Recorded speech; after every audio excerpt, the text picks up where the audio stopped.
So you know what they're calling it now, Don? What's that? Government motors. Government motors. That says it all. Doesn't it? Yes. And, did you think you'd live to see the day when the federal government in the United States of America, the last surviving free market system on the planet, some people think, would own the American automobile industry? I mean, we're a long and way. And the banks. Yes. I mean, it's really a sad situation. We're a long way from Ronald Reagan championing the free enterprise system and unleashing the power of the free market. And Obama wants to unleash the power of the government's ability to take over one company after another. He told us that $17 billion would be enough for General Motors, and that's going to be it.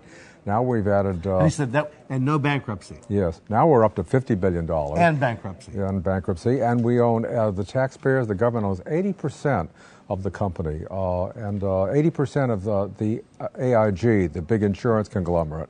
And now they're large parts of Chrysler, large parts of GMAC, the financial arm of General Motors.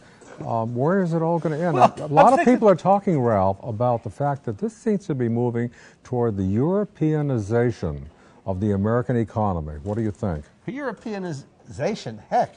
Look, Joseph Stalin said socialism in one country. He wasn't going to go for international socialism. That was his line. Socialism in one country. The Soviet Union. It turns out it was socialism in one country. Yeah. Here. I mean, they got it. They got the joke over in the Soviet Union. They tore down the wall. Yes. They tore down the system. Well, now they're a rollicking free market system, and we're going. How does this happen? And you know, remember there's no fairness. I don't know if you've noticed this. There's no fairness in history.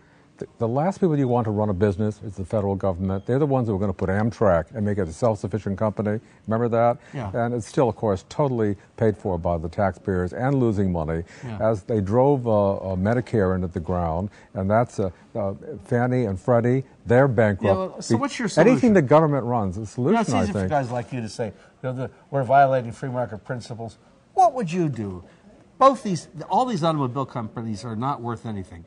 They've had orderly marketing agreements, some form of protectionism for the last 50 years from the federal government of the United States of America, and they still haven't been able to make their way in the global marketplace. So obviously they don't know how to run their own companies. So what's the answer if it's not the government? Well, we've talked about somebody. The answer is the bankruptcy proceeding, and that's really the only good thing that's coming out of this. But not the $50 billion. Will they end there? I don't think so. They'll need another $25 billion, and it'll go on and on. But if these people can't run automobile companies, then yes, America won't have automobile companies. And the economists, is that a bad thing or is that a good thing? The economists, is that the way the market should work? The economists I talk to say this is going to go on for decades. There is no end game for this. There is no exit strategy, and we haven't heard that from the Obama administration. But I'm asking you, final question. We're getting can this country get along without its own automobile business? Is that the way the market works?